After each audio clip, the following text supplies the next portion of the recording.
Olá, meus queridos amigos, tudo bem? Sejam bem-vindos ao canal Cidadão Celestial. Uma grande alegria poder recebê-los aqui, para juntos nós tirarmos mais um tempo e estudarmos a Palavra de Deus. No vídeo de hoje, nós estamos finalizando a série de estudos sobre as 3 mensagens angélicas, lá de Apocalipse 14, versos 6 a 12. E no vídeo de hoje nós vamos estudar a última mensagem angélica, contida em Apocalipse 14, versos 9 a 12. E o título, desse vídeo é A Última Mensagem, ou O Último Apelo de Deus para a Humanidade.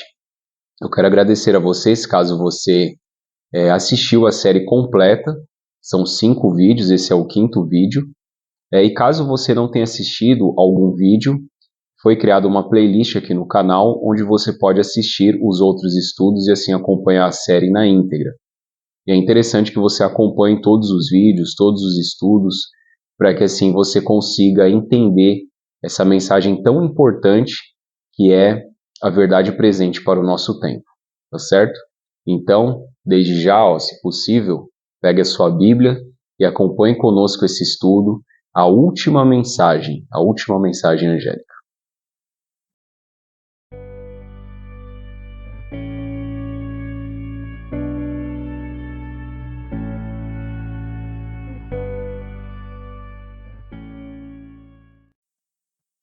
Muito bem, meus amigos. Eu quero convidar você, caso você não é inscrito aqui no canal, e você que gosta de estudar a Palavra de Deus, que tira um tempo para a leitura da Bíblia e gosta de se aprofundar nas Escrituras, o objetivo do canal é exatamente esse. Então, se você puder se inscrever no canal e compartilhar também os vídeos para que outras pessoas possam acompanhar os nossos conteúdos aqui, eu agradeço muito, ajuda bastante o nosso canal. Então vamos para o estudo, Apocalipse 14, dos versos 9 ao verso 12, aqui está a última mensagem angélica. Então a gente, só para recapitular, nós estudamos a primeira mensagem, o Evangelho Eterno, depois, ainda na primeira mensagem, o segundo vídeo, chegada a hora do seu juízo, ainda na primeira mensagem, o terceiro vídeo, adorai ao Criador. Aí, a segunda mensagem angélica, o quarto vídeo, é a queda da Babilônia. E agora nós vamos estudar, então, no 5º vídeo, a última mensagem angélica. Apocalipse 14, verso 9 em diante, diz o seguinte: Seguiu-estes a estes outro anjo, o terceiro, dizendo com voz forte: Se alguém adora a besta e a sua imagem, recebe a sua marca na testa ou na mão, também esse beberá do vinho do furor de Deus preparado sem mistura, no cálice da sua ira, e será atormentado com fogo e enxofre, diante dos santos anjos e na presença do Cordeiro. A fumaça do seu tormento sobe para todo sempre os adoradores da besta e da sua imagem, e quem quer que receba a marca do nome da besta não tem descanso algum, nem de dia nem de noite. Aqui está a perseverança dos santos, os que guardam os mandamentos de Deus e a fé em Jesus. Então essa é a última mensagem, a terceira mensagem angélica, e é uma mensagem forte aqui, porque aqui você vê que o anjo, lembrando que esse anjo é a igreja de Deus, são aqueles que aceitaram Jesus como Salvador e que estão engajados na pregação do Evangelho Eterno. Então a igreja, ela proclama em alta voz, dizendo para que as pessoas não adorem a besta e não recebam a sua marca. Então, para a gente entender esse texto, a gente precisa entender quem é essa besta e o que é essa marca. Então, obrigatoriamente, nós temos que estudar o capítulo 13 de Apocalipse. Porque o Apocalipse 13, ele mostra 2 bestas, uma que sobe do mar, que é a primeira besta, e uma outra que sobe da terra, que é a segunda. O texto em Apocalipse 13, ele vai dizer que a besta que sobe da terra vai preparar uma imagem para a besta que sobe do mar, ou seja, haverá uma união dessas 2 bestas. Eu já disse isso aqui em outros estudos que eu gravei aqui no canal, de que besta na Bíblia significa poder, significa reino. Se você ler o capítulo 7 de Daniel, por exemplo, no verso 23, você vai ver ali que o profeta ele diz que os animais, animal e besta na Bíblia é a mesma coisa, os animais que sobem do grande mar, são reinos, né? São nações, são poderes antagônicos ao povo de Deus. Então essas bestas aqui, na verdade, são esses poderes, então vai haver uma união de dois poderes no tempo do fim, né, da besta do mar e da besta da terra, sendo que essa besta do mar, que é apresentada em Apocalipse 13, dos versos 1 a 10, ela mostra ali algumas características, e essa besta do mar ela sofre uma ferida mortal, né? Por exemplo, quando a gente lê Apocalipse capítulo 13 e o verso 15, falando da besta da terra, está escrito o seguinte: lhe foi lhe dado, né, concedido poder para dar imagem à vida da besta, para que também a imagem da besta falasse e fizesse morrer todos os que não adorassem a imagem da besta. Então aqui está dizendo que a besta da terra vai conferir fôlego à imagem da besta do mar. E aí seria interessante a gente dar uma olhadinha nas características deste poder representado pela besta do mar, para que você entenda quem é essa besta. Porque você descobrindo quem é essa besta, fica muito fácil de você entender o que é a marca da besta. E por que o terceiro anjo, aqui na terceira mensagem angélica, está advertindo as pessoas a não receber a marca da besta. Então faz toda a diferença a gente compreender, em Apocalipse 13, quem é essa besta do mar. Então olha algumas das características da besta do mar. Está dizendo que no Apocalipse 13, eu vou ler o verso 3, diz assim: uma das cabeças da besta parecia ter sido golpeada de morte, mas essa ferida mortal foi curada. E toda a terra se maravilhou seguindo a besta. E adoraram o dragão porque deu autoridade à besta. E também adoraram a besta dizendo: quem é semelhante à besta e quem pode lutar contra ela? Então veja que esse poder, essa besta do mar, é um poder no qual a terra adora. Ou seja, a gente já pode entender que é um poder religioso, porque envolve adoração. Certo? E quem está por trás dessa besta é o dragão. Então aqueles que adoram a besta, por tabela, estão adorando o dragão. E essa besta, o texto diz que ela sofreu uma ferida de golpe, um golpe mortal, né, uma ferida mortal, ali no verso 3, só que essa ferida ela foi curada. Então em algum momento, esse poder, essa besta, sofreu um abalo, porém ela se recuperou, porque a ferida foi curada, né? Aí vai dizer mais aqui, ó, que no verso... a gente leu até o verso 4, né? O verso 5 vai dizer o seguinte: foi-lhe dado uma boca que proferia arrogâncias e blasfêmias, e foi dada autoridade para agir durante 42 meses. Então aqui mais um detalhe de que essa besta realmente se trata de um poder religioso, porque ela está abrindo a boca em blasfêmias contra Deus. E aqui o texto vai dizer que ela recebeu autoridade para agir durante 42 meses. Você sabe que em profecia, né, quando a gente estuda profecia, você tem ali um padrão onde símbolos são miniaturas que representam uma realidade maior, como o exemplo da besta que eu dei. A besta, animal, representa um poder. Então, uma miniatura besta que representa um poder que é uma realidade maior. Isso vale também para a questão dos cômputos de tempo. Esses 42 meses, nós entendemos por ser, a gente converte um dia em um ano. Esse princípio está na Bíblia, né? Livro de Ezequiel, capítulo 4, versos 6 e 7, onde o texto diz, né? Te dei cada dia por um ano. Então a gente precisa fazer essa conversão para que você entenda o que significam esses 42 meses, que na verdade 42 vezes 30, né, 30 dias conforme o calendário judaico, você vai chegar a um número de 1260 dias. E aí você converte em 1260 anos. Então esse período aqui, no qual o texto está dizendo, no verso 5, né, que foi dada autoridade para essa besta agir durante 42 meses, são na verdade 1260 anos em que esse poder agiu. De que forma? Perseguindo o povo de Deus, porque no verso 6, no verso 7, está dizendo, né, foi-lhe permitido também que lutasse contra os santos e os vencesse. Então, olha aqui as características da besta. Vamos recapitular. Primeiro, ela sofreu uma ferida de morte. Ela agiu durante 42 meses, ou seja, 1260 anos. É um poder religioso, porque ela abre a boca para proferir arrogâncias e blasfêmias. E ela persegue os santos do Altíssimo. Persegue os santos de Deus, os cristãos verdadeiros. Então, qual é o único poder na história que se encaixa dentro dessas características? Nós entendemos por ser a Igreja Romana, o poder católico romano. Por quê? Primeiro, qual foi o período de atuação do poder romano? Foi exatamente dos anos de 538 da nossa era, depois de Cristo, até o ano de 1798.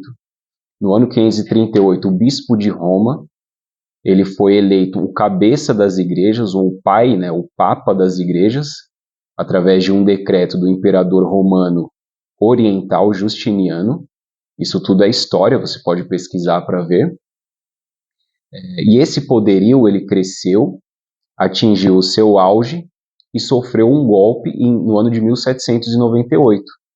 Por ocasião da Revolução Francesa, um general francês chamado Berthier, por ordem de Napoleão, ele invadiu a Capela Sistina em Roma e deu ordem de prisão ao Papa Pio VI. Então, nesse momento, o poder romano estava sofrendo essa ferida mortal de que a Bíblia está falando aqui. Então, agiu durante 42 meses, os 1260 anos, perseguindo o povo de Deus através do Tribunal do Santo Ofício, da Santa Inquisição. Todos aqueles que estudavam a Bíblia, como, por exemplo, Martinho Lutero foi um deles, que se levantou contra os abusos da igreja, contra as heresias da igreja, como, por exemplo, as vendas de indulgências, onde o Papa ele vendia o perdão para as pessoas, e diversos outros erros doutrinários e heresias. E quando as pessoas elas estudavam a Bíblia e procuravam confrontar esses erros, elas eram obrigadas a se retratarem, porque senão elas morriam, e muitas delas foram mortas. Isso é história. Então, uma vez identificando essa besta do mar como sendo o poder romano, você entende que ela está em íntima ligação com a terceira mensagem angélica. Agora, o que seria a marca da besta? Para a gente entender a marca da besta, nós precisamos entender a marca de Deus. No Apocalipse, no capítulo 7, quando a gente vai para o Apocalipse capítulo 7, e a gente lê dos versos 1 ao 4, você tem ali o selo de Deus. Você vê que existe um processo de selamento, onde Deus ele está selando na testa, os seus escolhidos, aqueles que guardam os mandamentos de Deus e têm o testemunho de Jesus. Nós lemos em Apocalipse 14, verso 12. Então a gente precisa entender o que é esse selo, porque quando você entende o que é o selo verdadeiro, a marca da besta ela está em antagonia com o selo verdadeiro. É uma contrafação do selo verdadeiro. Então, olha, Apocalipse capítulo 7, verso 1 diz o seguinte: Depois disso, vi 4 anjos em pé nos 4 cantos da terra, segurando os 4 ventos da terra, para que nenhum vento soprasse sobre a terra, nem sobre o mar, nem sobre árvore alguma. Vi outro anjo que subia do nascente do sol, tendo o selo do Deus vivo. Olha aqui, o selo do Deus vivo. A gente precisa identificar esse selo. Ele gritou com voz bem forte aos 4 anjos, aqueles que tinham recebido o poder para causar dano à terra, dizendo: Não danifiquem nem a terra, nem o mar, nem as árvores, até marcarmos com o selo a testa dos servos do nosso Deus. E no verso 4, ouvi o número dos que foram marcados com o selo. Era 144 mil de todas as tribos dos filhos de Israel. Então aqui existe esse processo de selamento. Então os anjos eles estão ali selando a fronte, ou a testa dos servos de Deus com o selo do Deus vivo. Agora, o que é esse selo do Deus vivo? A gente precisa identificar o que é esse selo. Quando a gente vai para o livro de Isaías, no capítulo 8, e o verso 16, o Antigo Testamento é a chave para a gente entender grande parte, ou praticamente tudo, do Apocalipse. Então, quando você estuda o Antigo Testamento, você consegue decifrar boa parte dos símbolos que estão contidos nas profecias lá do Apocalipse. Olha, Isaías capítulo 8:16 já nos dá uma dica muito importante do que é o selo de Deus. O texto diz assim: guarde bem o testemunho e cele a lei entre os meus discípulos. Então, o selo de Deus, ele está na lei de Deus. Antigamente, quando um rei ele selava um documento, né, ele utilizava um anel, e nesse anel possuía um selo. Então, para ele dar autenticidade a um determinado documento, uma validade, digamos, jurídica para um documento, ele pegava esse anel dele, com esse selo, e ele carimbava esse documento. Né? Então, aquele documento ele continha o selo daquele rei, daquela autoridade. E esse selo dos tempos bíblicos, e até hoje, na verdade, né, se você pegar o selo do presidente dos Estados Unidos, você vai ver que tem 3 características. Primeiro, o nome do legislador. Segundo, a sua função. E terceiro, o seu território, né, o território da sua jurisdição. Se o selo está na lei de Deus, a gente precisa ir para a lei, para o decálogo, para os 10 mandamentos, para que a gente possa verificar se a gente consegue identificar na lei de Deus se algum mandamento contém essas 3 características. Então aqui a gente tem em Êxodo capítulo 20, dos versos 8 a 11, o único mandamento, que é o 4º mandamento do decálogo, que contém essas 3 características. Vamos ler o mandamento? Está escrito o seguinte: lembre-se do dia de sábado para o santificar. 6 dias você trabalhará e fará toda a sua obra, mas o 7º dia é o sábado dedicado ao Senhor, seu Deus. Então aqui já aparece a primeira característica do selo, que é o nome do legislador, Senhor, seu Deus. Aí ele vai dizer: não faça nenhum trabalho, nem você, nem o seu servo, nem o seu filho, né, nem a sua filha, nem o seu servo, nem sua serva, nem o seu animal, nem o estrangeiro das suas portas para dentro, porque em 6 dias fez o Senhor. Então aqui está a função, ele é o Criador. A segunda característica: ele fez o Senhor os céus, a terra, o mar e tudo que neles há. A terceira característica do selo, que é a jurisdição. Então, nós identificamos o selo de Deus. O que é o selo de Deus? É o mandamento do sábado.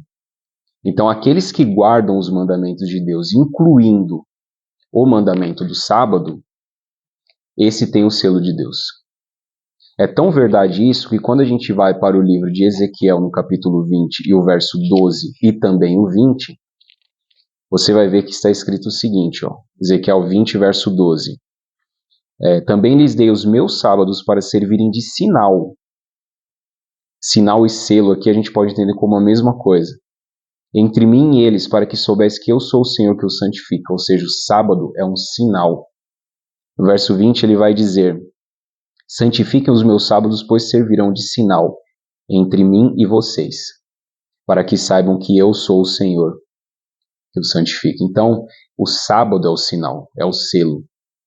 Quando a Bíblia diz para que as pessoas elas não recebam, né, voltando lá para Apocalipse 14, não recebam a marca na fronte, significa que não é uma marca visível, mas é um símbolo de decisão, porque é no lóbulo frontal, né, na nossa testa, no cérebro, onde nós tomamos as decisões. Então, o Apocalipse está dizendo, decida, né, porque a adoração ela envolve decisão, então aqui a gente precisa decidir quem que nós vamos adorar, né, se é a Deus e guardar os seus mandamentos, conforme está na palavra, ou se a gente vai adorar a besta e os seus mandamentos que estão de frente, batendo de frente com os mandamentos de Deus.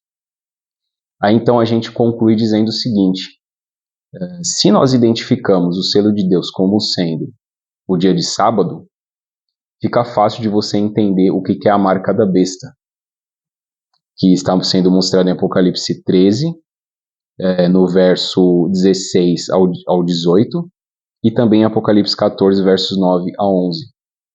A marca da besta é um dia falso de adoração que foi imposto pelo poder romano e que a maioria das igrejas hoje acabam abraçando esse erro e que está em antagonia, está em oposição com o mandamento de Deus, que é o mandamento do sábado, que é o único mandamento do decálogo que indica o Criador. Então, tá vendo como quando a gente estuda a Bíblia, você compreende de forma mais fácil, né? Então, o apelo aqui da última mensagem angélica é: não receba a marca da besta. Que é o quê? Se você adora no dia de domingo, este dia é o dia da besta, é a marca da besta. É um dia que está em oposição ao Criador. Parece algo bobo, né? Mas realmente as profecias, se você for estudar as profecias como um todo, você vai ver que muitas vezes são coisas que para a gente parece não fazer nenhum sentido. Como também quando Noé ele começou a pregar antes do dilúvio, dizendo que viria a chuva e que destruiria todo mundo, com certeza as pessoas zombaram dele também. Isso está na Bíblia relatado. As pessoas não deram a mínima atenção. Mas aconteceu. E isso aqui vai acontecer também. Haverá um decreto, nós chamamos de decreto dominical, e todas as pessoas que se recusarem a obedecer esse decreto, que é o mandamento de homem, que vem da Igreja Romana, e das igrejas protestantes apostatadas, que se afastaram da verdade, serão consideradas réu de morte. Quando a gente lê Apocalipse 13, verso 16, diz o seguinte: a todos, os pequenos e os grandes, os ricos e os pobres, os livres e os escravos, faz com que lhes seja dada certa marca, na mão direita ou na testa, para que ninguém possa comprar ou vender, senão aquele que tem a marca, o nome ou o número da besta. Então aqui está dizendo que primeiro haverá um boicote econômico, né? Todas as pessoas que decidirem obedecer a Deus vão sofrer esse boicote econômico, não vão poder comprar nem vender, e depois serão consideradas réu de morte, porque quando a gente lê o verso 15, está escrito, né, e foi concedido poder para dar vida à imagem da besta, para que também a imagem da besta falasse e fizesse morrer todos os que não adorassem a imagem da besta. Então aqueles que se recusarem a adorar a besta, que é o poder católico romano, primeiro vão sofrer um boicote econômico e depois serão considerados réus de morte.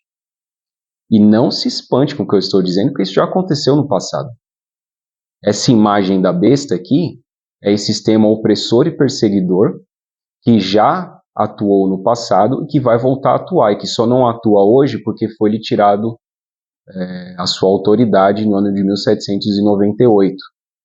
Porque se tivesse sido mantido, talvez a Inquisição poderia ter continuado, né?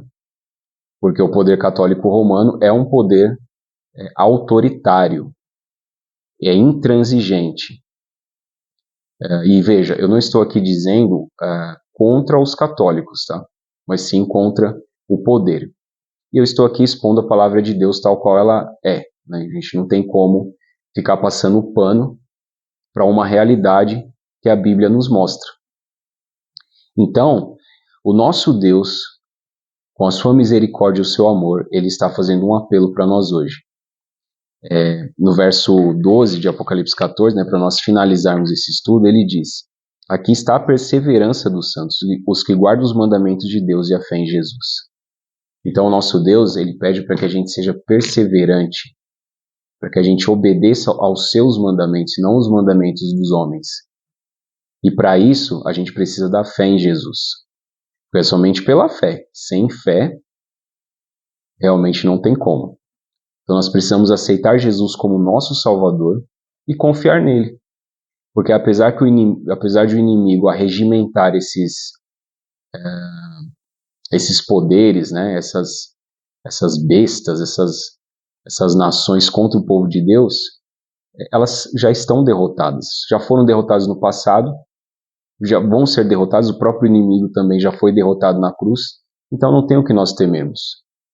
Fiquemos firmes ao lado de Deus, ao lado da sua verdade, ao lado da sua palavra, e tomemos decisões até a volta de Jesus, porque quando o Senhor Jesus voltar, ele vai passar toda essa ordem de coisas, né, essa perseguição, medo, angústia, e nunca mais nós sofreremos perseguição por adorarmos ao nosso Deus. Então, eu espero que você tenha gostado dos nossos vídeos, dos nossos estudos. Não deixe de compartilhar esses vídeos com outras pessoas. para que assim as pessoas possam entender melhor essa mensagem. É claro que os vídeos aqui são muito limitados, né? A gente procura não se estender muito, para não ficar muito cansativo, mas você deve continuar estudando esse assunto na Bíblia, lendo todos os dias, se entregando ao Senhor Jesus. Deus abençoe você, agradeço muito por ter assistido até aqui, um forte abraço e até o nosso próximo vídeo.